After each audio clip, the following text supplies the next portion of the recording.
I've got sculpture, mostly German sculpture. I've got divided into sculpture 1 and sculpture 2. So this is sculpture 1. We're going to talk about the artwork, the sculpture, of Nicolaus Gerhart von Leyden. And you'll notice I've got a couple of spellings of his name here. Sometimes you'll see it with Gerhart with an S on it, sometimes without. Sometimes you'll see Leyden spelled with a Y and sometimes with an I. And he lived from approximately 1430 to 1473. Michel Pacher, from about 1435 to 1498. And Michel Erhaert, from around 1440 to into the 16th century, 1522. Michel Erhaert also has a son who continues his style. And I do wish they had put him in your book, because there are some Michel Erhaerts that just take my breath away. Excuse me, there's some great, well, there are some Michel Erhaerts, you'll see it, but there's also Gerhart Erhart statues where he continues on the style of his father.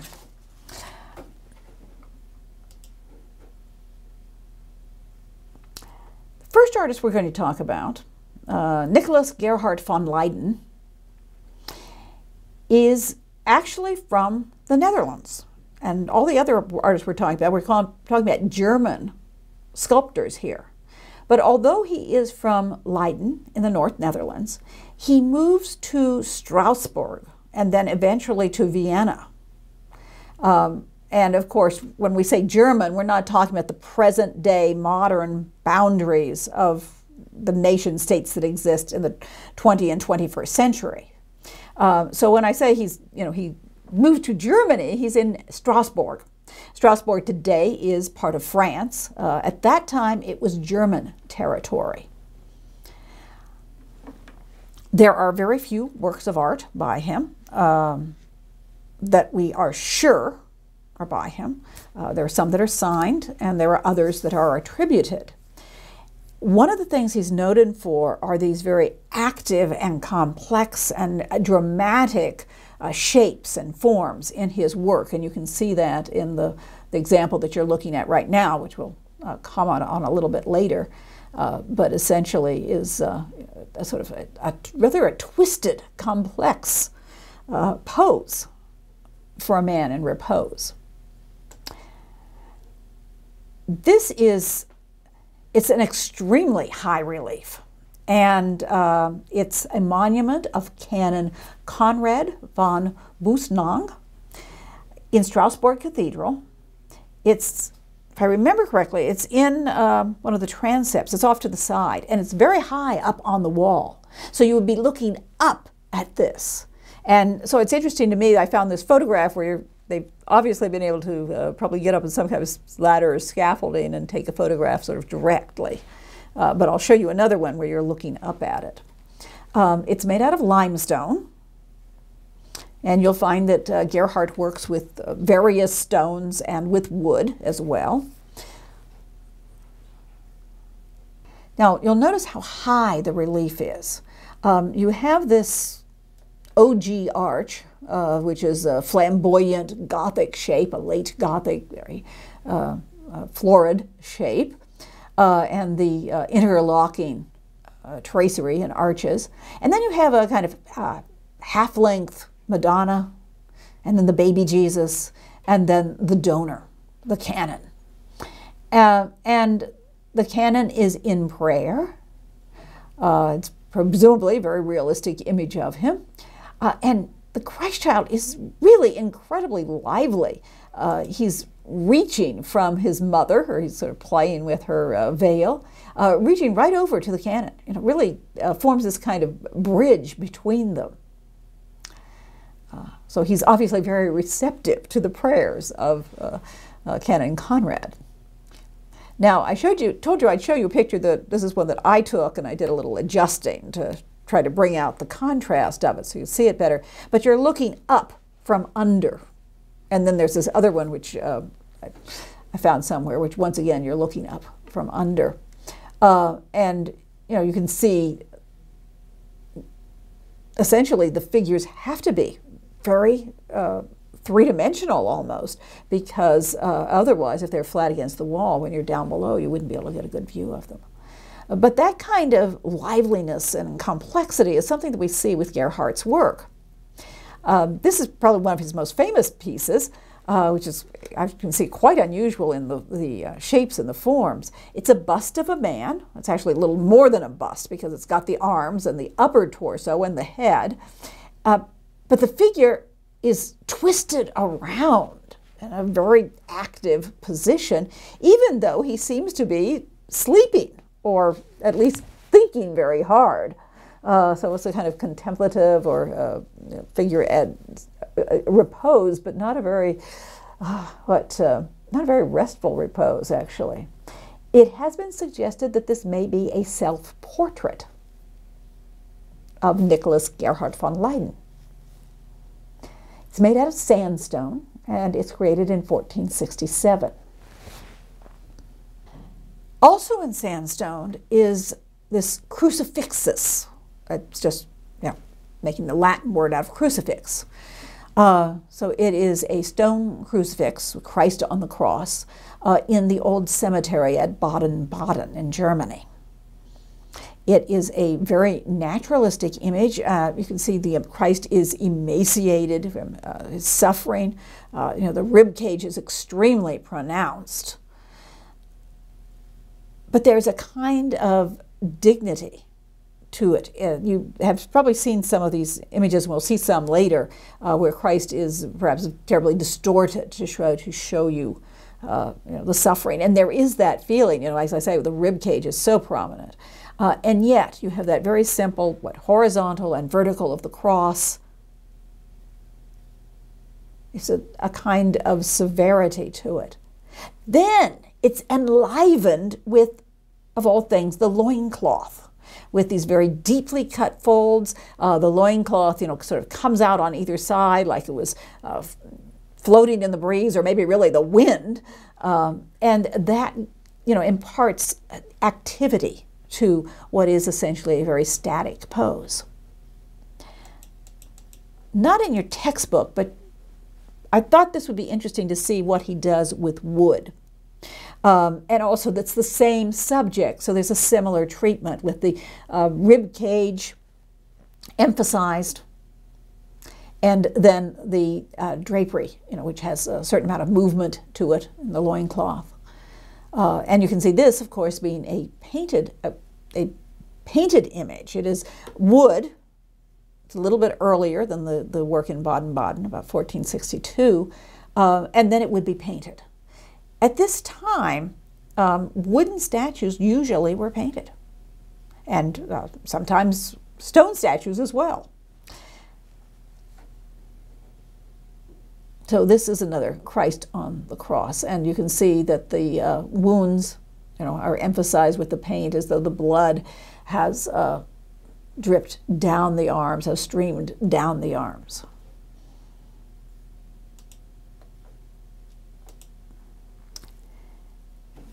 Okay, when I think of Nicolaus Gerhart, I think of this statue, probably because it's one that I've actually seen several times, actually. This is the Madonna of Dangolsheim.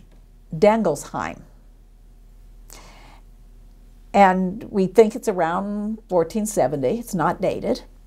It's not signed. It's made out of walnut. And of course, it has been painted. You may remember that it's not always the, there may be some sculptors like Molzer, for example, and we'll hear about Pacher soon, who have both painting and sculpture in their studio, in their workshop. But, many other sculptors did not paint theirs. The guilds would have very firm guild laws that painters would paint and the sculptors would carve, and not take the painting trade away from those who were skilled in painting. So it's quite possible that he did not paint this, but at any rate, it's a wonderful wonderful work. It's about 40 inches high, And when I've seen her, she's on a pedestal, so you look up at her. And you have the Christ child, who is this plump, this big baby cheeks. We'll see the spiral curls, and he is just wiggling and squirming around. He is so active, and it almost he's twisting around to look at you. So maybe that's it. Maybe the Christ child actually wants to see you. One of the things that's just marvelous to me is the hair. Of course, you'll see this with other artists as well, other people who do wood carving. But you have these spiral locks of hair, and they're just so energetic and beautiful as they cascade down Mary's back.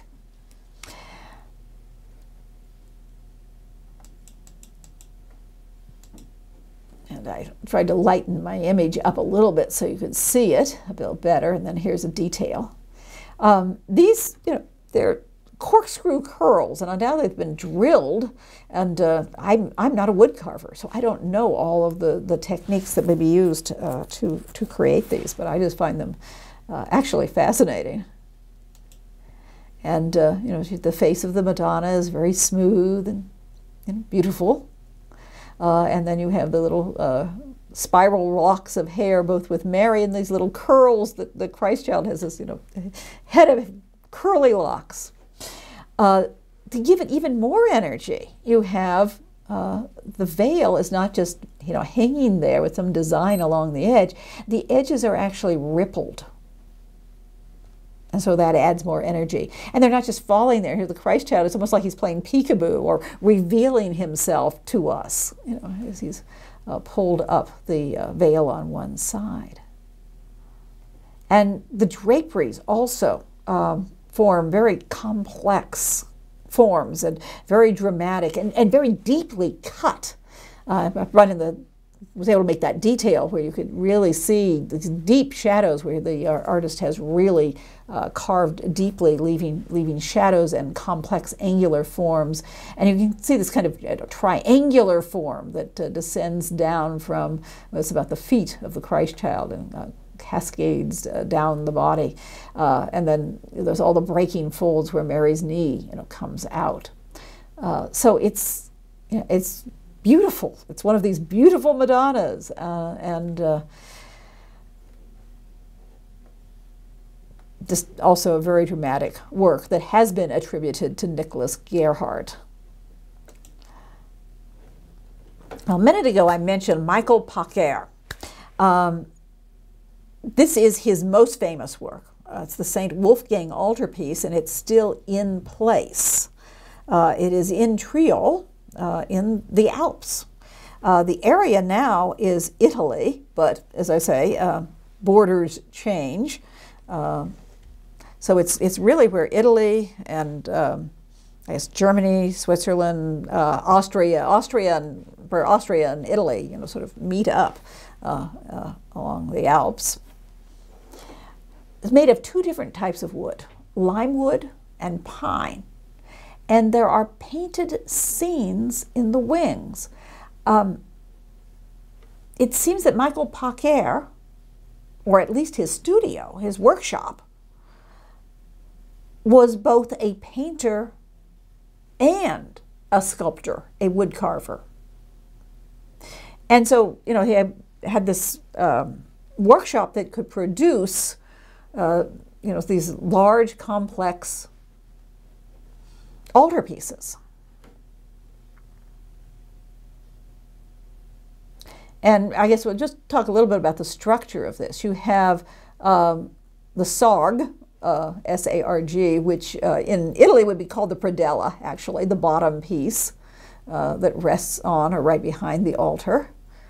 And then there is the center, which would be the center of if it was a triptych, the center of the triptych, which is carved. And this is the corpus, the body of the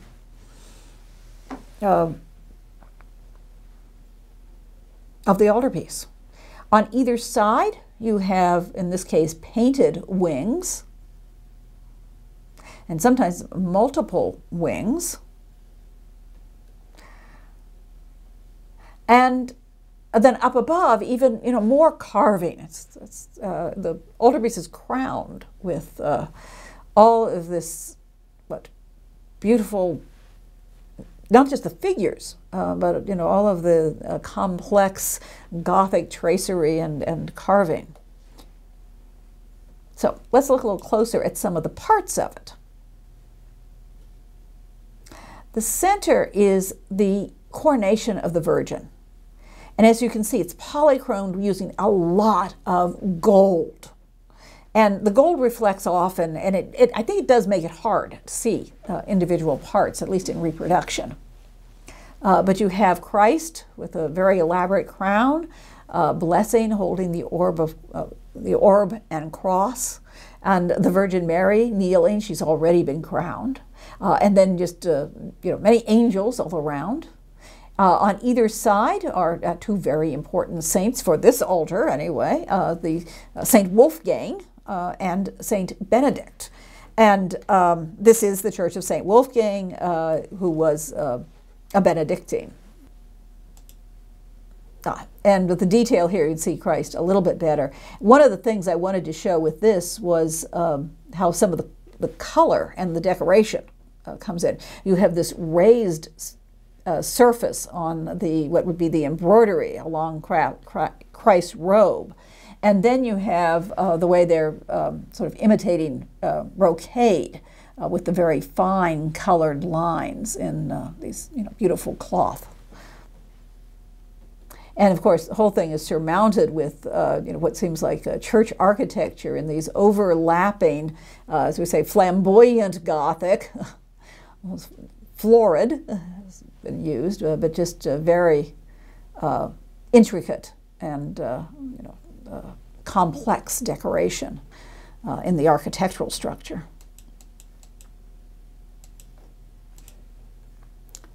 Just another detail of Mary. We're seeing her from another point of view. She's looking very devout. Her eyes are downcast because she is humble. And I think you can see right behind her in the detail some more of that, the place where you have the thin lines of the decorative pattern that are colored in contrast to the gold. It gives it additional richness here. Some of them where you can actually see the color. Little musical angels. And there is St. Wolfgang, and you might notice how dramatic his drapery is. There's just, everything is activity, color, gold, very, very exciting. The scenes that are on the wings, the flugel. On the outside, they tell a story of St. Wolfgang. And on the inside, as you can see here, in the final opening, you have scenes from, well, in this case, the Nativity. You can see scenes from the life of Christ. And this is just one. This is the Nativity. I tried to get a good reproduction of the marriage at Cana scene that's also in your text, and I wasn't able to do it. The one that I found, Art Store didn't have one except for the black and white image that was probably from your textbook. The one Art Store the one that I did find, the colors were just really bad. So I decided to leave that out. But let's see what we can see from this one image. You can see that the artist is extremely interested in the architectural structure of the stable with all of these rafters. And if you look at this and also look at that picture in your text, you'll see that there's sort of a push back into space. And he's interested in very dramatic foreshortening. Both the ox, when you're seeing from the rear, and the ass, when you're seeing in a foreshortened view from the front, are quite dramatically foreshortened. There's a kind of hardness about some of the drapery folds. And the way the Christ child is lying at this foreshortened angle, that suggests that there might be some influence from North Italian art, specifically Montaigne. Now, we don't have a recorded trip by Pacher to go to see art in other places, but certainly that seems to be most likely. And here are panels from another altarpiece, this one all painted, of what we have left. This is the altarpiece of the Church Fathers. Now, these are the Latin Church Fathers. You have Jerome, Augustine, Gregory, and Anselm. And you can see some of the things we've already talked about with the elaborate in this case, painted architecture with the OG arches that overlap and have extensive dramatic tracery, so they're all under these very active canopies. The artist is really interested in things like foreshortening and looking up at the saints. You'll notice once again in this case the lion of St. Jerome is foreshortened from the rear. And each one of them has a dove representing the Holy Spirit coming down to give them inspiration. That, of course, is part of the legend of St. Gregory, that the Holy Spirit was supposed to speak directly to him. Jerome, I may have spoken to you about this before, I'm not sure. Jerome is shown usually in two different ways in Renaissance art. Either as a cardinal, usually a cardinal in his study, or as an ascetic saint who goes out into the wilderness and beats his chest with a rock. And so you'll see his chest all bloody and the rock all bloody. While he's out in the wilderness, he meets a lion who has a thorn in his paw. And being very kind, he takes the thorn out of the lion's paw, and the lion is very grateful and essentially becomes his pussycat, follows him everywhere. That's why the lion is associated with St. Jerome. The cardinal's robes are a little bit ahistorical because at the time St. Jerome lived, in the late 4th and early 5th centuries, the church had no cardinals. That was a rank that was developed much later. But looking back, they decided, this man is the doctor of the church. He's the person who translated the Bible into Latin. Surely he should have been a cardinal. So I guess he's got his cardinal robes posthumously. And here is a detail from one of the scenes. And this now, not complete altarpiece, dismantled altarpiece. Once again, you see this kind of dramatic foreshortening. The altar, you'll see going back into space, this sort of groin vault over the altar and further down. And then the angel just flying in. Dramatic diagonals. This artist likes diagonals a lot. And a great deal of drama to every scene. And I also mentioned those sort of hard, tight folds of the cloth, of all these little angles of the angel's garment. You can see that quite clearly. This is a miracle. Saint Sigismund is praying for guidance.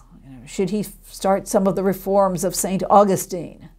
And he prays that there will be a sign given to him, and the angel flies in and offers him the heart of St. Augustine, a very clear indication of the directions he should take.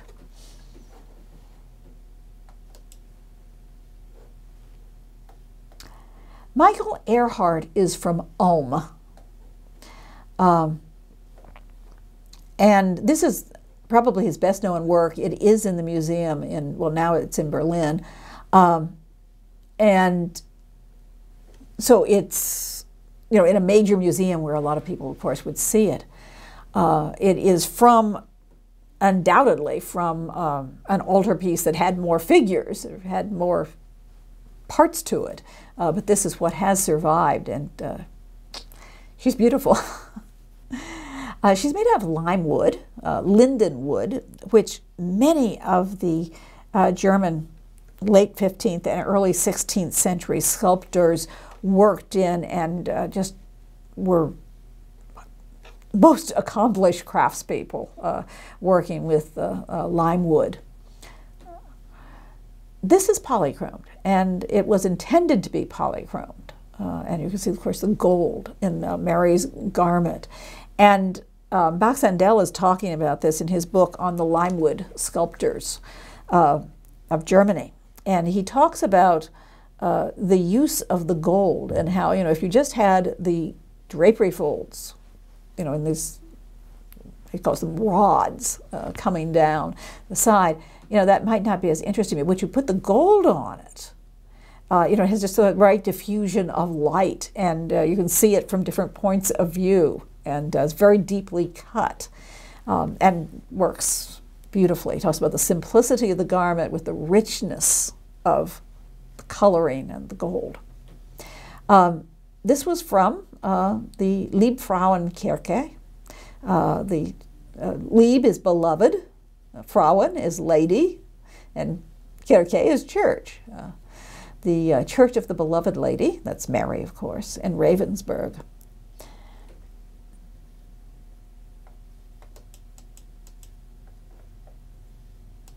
And she is a type of the Virgin of Mercy.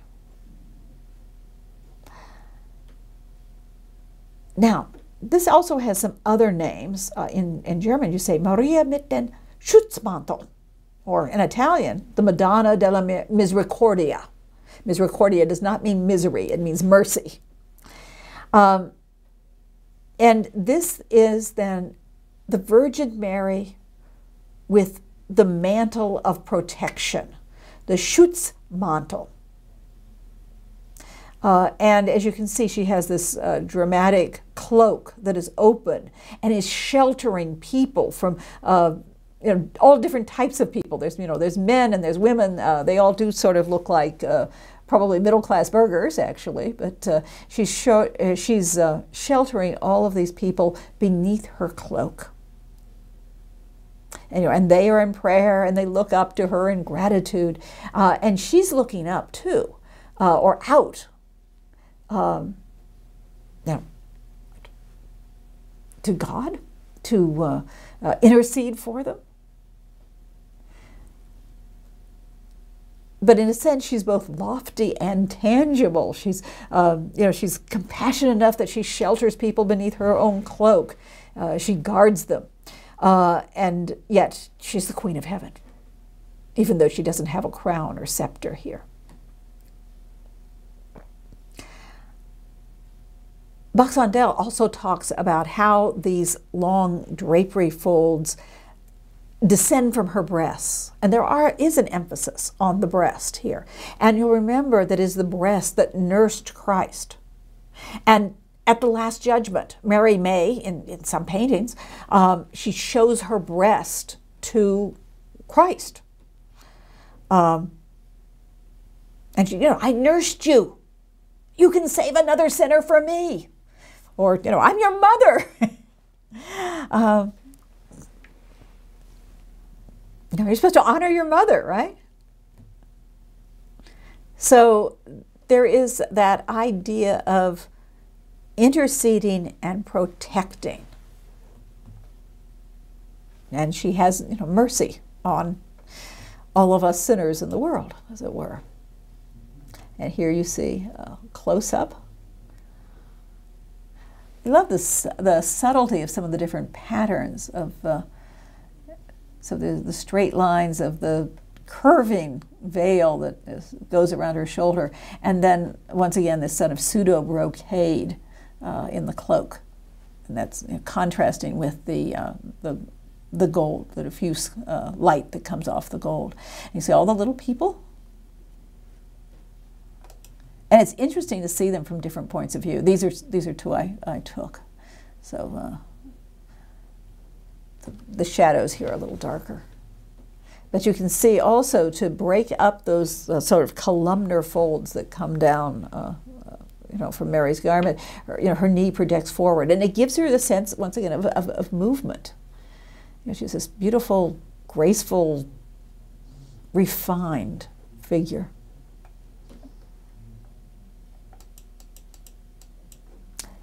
And here is a shrine by Michel Erhaert, where you can see how that kind of figure might have been placed in something larger too.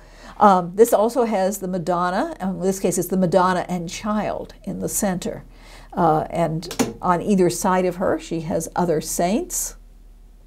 And as you can see in the wings, you have scenes from the infancy. And then Christ and his apostles in half length down there in the sarg or the predella.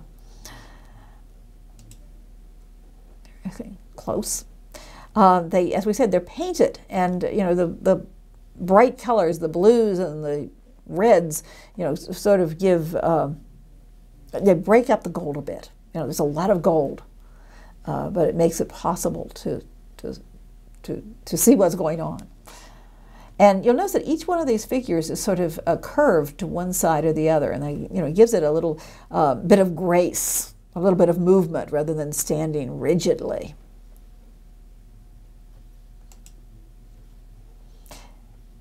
Yeah. Very similar facial type, the Virgin holding the baby Jesus. In this case, much more complex drapery than we saw with the Virgin of Mercy, where the detail was often in the subtle details of the textures of the garment, but also, of course, of the people. And here, we have a lot of drama just in this active drapery folds. At her feet, there is a crescent moon with, as you can see, the man and the moon. And I've seen this in a number of German work. I'm thinking of some clay sculpture that I know about from the 15th century, where they have the crescent with the face, the profile face of I guess call it the man and the moon, at her feet, a sort of a personified crescent moon.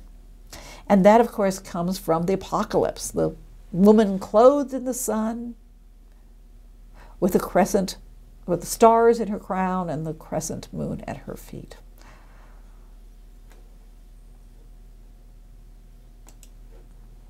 And here are just some details of some of the other saints. Saints Benedict, Saint John the Baptist, and then my little half-length of John the Evangelist. You can see his chalice that he's making the sign of the cross over, and Saint Scholastica.